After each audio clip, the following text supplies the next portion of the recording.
তো আমি আপনাদের arithmetic operator, assignment operator, unary operator, relational, logical অপারেটরগুলো সম্পর্কে ধারণা দিয়েছি। এবার আলোচনা করব বিটওয়াইজ অপারেটর। স্পেশাল অপারেটরগুলো নিয়ে আলোচনা করব না, কারণ পরবর্তীতে স্পেশাল অপারেটরগুলো আপনারা ব্যবহার এমনিতেই দেখতে পারবেন। স্পেশাল অপারেটরগুলো থেকে অলরেডি অ্যান্ডের ব্যবহার আপনারা দেখে নিয়েছেন, যার সাহায্যে অ্যাড্রেসিং আসলে করা হয়। দেন পয়েন্টার, এগুলো কমা, এগুলো ব্যবহার আপনারা দেখেছেন, পয়েন্টার পরবর্তীতে দেখবেন। সো স্পেশাল অপারেটর আমি এইখান থেকে এক্সক্লুড করব, বাট বিটওয়াইজ অপারেটর নিয়ে পর্যায়ে আলোচনা করব। তো বিটওয়াইজ অপারেটর এখানে বেশ কয়েকটি রয়েছে। লজিক্যাল অ্যান্ড, আসলে লজিক্যাল অ্যান্ডের যে দুইটি ছিল সেখান থেকে একটি সরিয়ে এবার যদি জাস্ট একটি ব্যবহার করি, সেটা হচ্ছে বিটওয়াইজ অ্যান্ড। অ্যান্ড দেন এটা হচ্ছে বিটওয়াইজ অর। সো জাস্ট একটি ব্যবহার করতেছি অর থেকে, এটাকে আমরা বলবো bitwise OR. And then XOR. So এক্সরের জন্য এই টুপি সিম্বলটা ব্যবহার করব, এটাকে আমরা বলি এক্সর। অ্যান্ড দেন পরবর্তীতে রাইট শিফট, লেফট শিফট রয়েছে। তো আমি রাইট শিফট, লেফট শিফট নিয়ে এখানে আলোচনা করব না। আমি আমার অন্যান্য সিরিজগুলোতে, যেমন সি প্রোগ্রামিংয়ের সিরিজে রাইট শিফট, লেফট শিফট নিয়ে এগুলো নিয়ে বিস্তারিত আলোচনা করেছি। এখান থেকে জাস্ট এই তিনটি সম্পর্কে আলোচনা করব, বিটওয়াইজ অ্যান্ড, বিটওয়াইজ অর, এবং এটা যেটা দেখতে পাচ্ছেন এই যে বাইনারি এক্সর বা বিটওয়াইজ এক্সর বলে থাকে। ওকে, ফাইন। তো এই তিনটি সম্পর্কে আলোচনা করব। এই তিনটি বুঝতে হলে ডেফিনেটলি আপনাকে ডেসিমাল টু বাইনারি এই জিনিসগুলো বুঝতে হবে, অর্থাৎ নাম্বার কনভার্সন সিস্টেম সম্পর্কে আপনার আইডিয়া থাকতে হবে। আপনি যদি ডেসিমাল সিস্টেম এবং বাইনারি নাম্বার সিস্টেম সম্পর্কে আইডিয়া থাকে, সেক্ষেত্রে আপনি এই ভিডিওতে এখান থেকে বিটওয়াইজ অপারেটর বুঝতে পারবেন। তো চলুন তার একটি এক্সাম্পল দেখাই। এখানে বিটওয়াইজ অ্যান্ড অর এবং এক্সরের ব্যবহার দেখানোর জন্য আমি যে কাজ করব, এখানে এক্স নামক একটি ভেরিয়েবল নিচ্ছি এবং এক্স ভেরিয়েবলের ভ্যালু হিসেবে আমি 18 রেখে দিচ্ছি। দেন ওয়াই নামক একটি ভেরিয়েবল নিচ্ছি, যার মধ্যে ভ্যালু হিসেবে আমি 17 রেখে দিচ্ছি। এবার এদের মধ্যে আমি এক্সর, এখানে যে এক্সর রয়েছে, বিটওয়াইজ অ্যান্ড, বিটওয়াইজ অর, সেগুলোর ব্যবহার আমি আপনাদের দেখাবো। ওকে, সো এখান থেকে এগুলো সরিয়ে নিচ্ছি যাতে করে আপনাদের বুঝতে সুবিধা হয়। জাস্ট এই সিম্বলগুলো থাকুক এখানে। ওকে, ফাইন। তো চলুন এখানে আমরা যে কাজটা করি, প্রিন্ট করব ডিরেক্টলি ভ্যালুগুলো। আউটপুট আমি দেখানোর জন্য ফরম্যাট থেকে প্রিন্ট এফের সাহায্য নেব।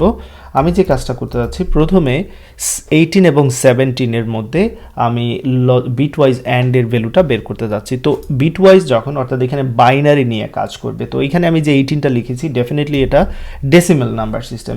18-এর বাইনারি কি সেটা আমি এখানে লিখে দেখাচ্ছি আপনাদের।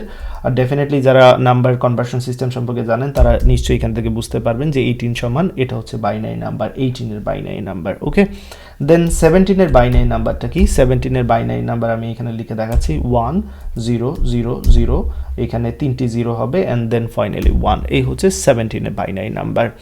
তো এবার আমরা যখনই এখানে, আমি আপনাদের দেখাচ্ছি, এখানে যদি এরকম করি এক্স বিটওয়াইজ অ্যান্ড ওয়াই দিব, তখন কি হবে, এদের এই যে বাইনারিগুলো, যে ডিজিটগুলো রয়েছে, তাদের মধ্যে সম্পর্ক হবে, অ্যান্ড অপারেশন হবে।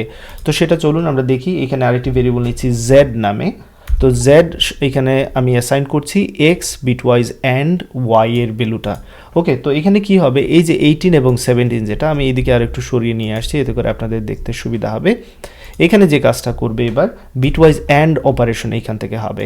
তো বিটওয়াইজ অ্যান্ড অপারেশনটা বোঝার জন্য আমি এখানে এরকম সমান চিহ্নটা বা অ্যাসাইন চিহ্নটা এখানে দিচ্ছি।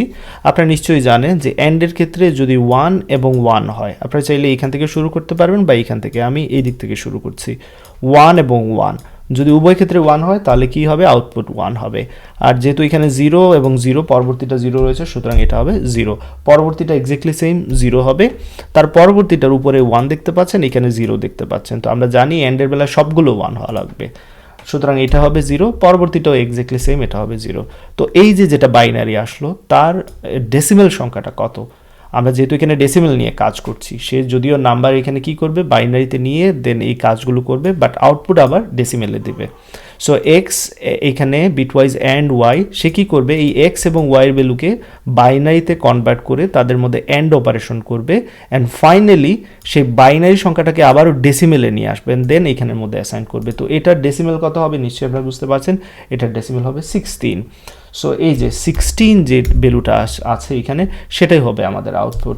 তো আমি আপনাদের এটা প্রমাণ দেখাতে পারি। চলুন এখানে আমি যদি জেড এর ভ্যালুটা প্রিন্ট করি, তবে তার জন্য আমি যে কাজটা করব, আমি আউটপুটে সুন্দর করে দেখানোর জন্য এক্স ওয়াই দিয়ে এরকম %b অ্যান্ড একটি নিউ লাইন দিয়ে দিচ্ছি। তারপর যে কাজটা করবো, এখানে আমি জেড এর ভ্যালুটা প্রিন্ট করব এই জায়গায়। ওকে, তো চলুন দেখে নিই আউটপুট আমরা যেরকম চাচ্ছিলাম সেরকম আসছে কিনা। আমি এখানে রান করে দেখাচ্ছি আপনাদের, দেখতে পাচ্ছেন এখানে 16 দেখাচ্ছে। ফাইন, তো এক্স্যাক্টলি সেম প্রসিজিওর। আমরা যদি অর এর আউটপুট দেখতে চাই, বিটওয়াইজ অর, সেক্ষেত্রে আমার এখানে জাস্ট যে অপারেশনটা করতে হবে এই জায়গায় আমি দেখাচ্ছি, এই জায়গায় আমি অর করতে পারবো। তো আমি এখানে আপনাদের বোঝানোর সুবিধার্থে এখানে অন্য একটা ভেরিয়েবল নিয়ে নিচ্ছি, সাপোজ এন নামে একটা ভেরিয়েবল নিচ্ছি, ওকে, এবং এইখানে আমি এন এর ভ্যালুটা প্রিন্ট করে দেব, okay fine. And then finally আমি যে কাজটা করতে পারি, এইখানে আমি ও বা যে কোনো কিছু আমি চাইলে ভেরিয়েবলের নাম তো আমি এক্সোরও রাখতে পারি, তাই না, সেটা তো কোনো সমস্যা নেই। আমি এক্সোর নিচ্ছি এবং এইখানে এক্সোরের যে সিম্বলটা রয়েছে সেটা আমি ব্যবহার করব, এই যে দেখতে পাচ্ছেন। আর এইখানে আসলে অর দিয়ে দিই এবং এইখানে আমি অ্যান্ড দিয়ে দিই, ফাইন। এবার এই জায়গায় আমি অ্যান্ড বসিয়ে দিচ্ছি, এতে করে বুঝতে সুবিধা হবে, এবং এখানে অর বসিয়ে দিচ্ছি। অ্যান্ড ফাইনালি লাস্ট ওয়ানের ক্ষেত্রে কী হবে, এক্সোরের ভ্যালুটা প্রিন্ট করতে যাচ্ছে এবং এক্সোরের সিম্বলটা আমি এখানে বসাবো। ওকে, সো ফার সো গুড, আশা করি এখান থেকে বুঝতে পেরেছেন। তো এখানে অরের বেলায় কী হবে নিশ্চয়ই আপনারা জানেন, অরের বেলায় যদি এরকম থাকে 1 1 ডেফিনেটলি কী হবে, 1 হবে। 0 0 থাকলে ডেফিনেটলি 0, 0 0 থাকলে ডেফিনেটলি 0, 1 0 থাকলে, এই যে 1 0 যদি থাকে এখানে দেখতে পাচ্ছেন 1 এবং 0, ডেফিনেটলি কী হবে, 1 হবে, কারণ অরের বেলায় যে কোনো একটা সত্য হলেই আউটপুট সত্য হবে। তারপরে এখানে 0, এটা 1, এটা তাহলে আউটপুট হবে 1। তো এই যে এটা আমি নাম্বার সিস্টেম থেকে এখানে আলোচনা করছি, আপনারা যারা নাম্বার সিস্টেম জানেন না তাদের জন্য এটা বুঝতে অসুবিধা হবে, আপনারা চাইলে এটা স্কিপ করতে পারেন যারা নাম্বার সিস্টেম জানেন না। তো এটার ডেসিমেল সংখ্যা কত হবে, এটার ডেসিমেল সংখ্যা হবে 19, ফাইন। এবং এক্সোরের বেলায় কি হয়, বিজোড় সংখ্যক 1 হলে আউটপুট 1 হয়। সো 1 1 যেহেতু জোড়, সেক্ষেত্রে এখানে হবে 0, অ্যান্ড 0 0 এখানে ডেফিনেটলি 0, 0 0 ডেফিনেটলি 0, বিজোড় সংখ্যক 1 রয়েছে, অর্থাৎ 1 এখানে 0, তাহলে কতগুলো 1 রয়েছে, একটি 1, বিজোড় সংখ্যক 1 হলে আউটপুট কী হবে, 1, যেমনটা বলেছিলাম। দেন পরবর্তীতে আবারও বিজোড় সংখ্যক 1 হলে আউটপুট হবে 1। তো এটার ডেসিমাল সংখ্যা হচ্ছে 3। তো এগুলো আমার আউটপুট আসার কথা 16, 19 এবং 3। চলুন আমরা চেক করে নিই যে এগুলো এরকম কাজ করছে কিনা। তো দেখতে পাচ্ছেন 16, 19, 3 পারফেক্টলি দেখাচ্ছে। তো এই ছিল বিটওয়াইজ অপারেটরগুলো সম্পর্কে আপনাদের ধারণা দেওয়ার প্ল্যান। আশা করি এখান থেকে বিটওয়াইজ অপারেটরগুলো সম্পর্কে আপনার ধারণা লাভ করেছেন। আবার বলে নিচ্ছি, যারা নাম্বার সিস্টেম সম্পর্কে জানেন, ডেসিমেল বাইনারিগুলো সম্পর্কে জানেন, তারাই শুধুমাত্র এই জিনিসগুলো বুঝতে পারবেন, আদারওয়াইজ বুঝতে পারবেন না।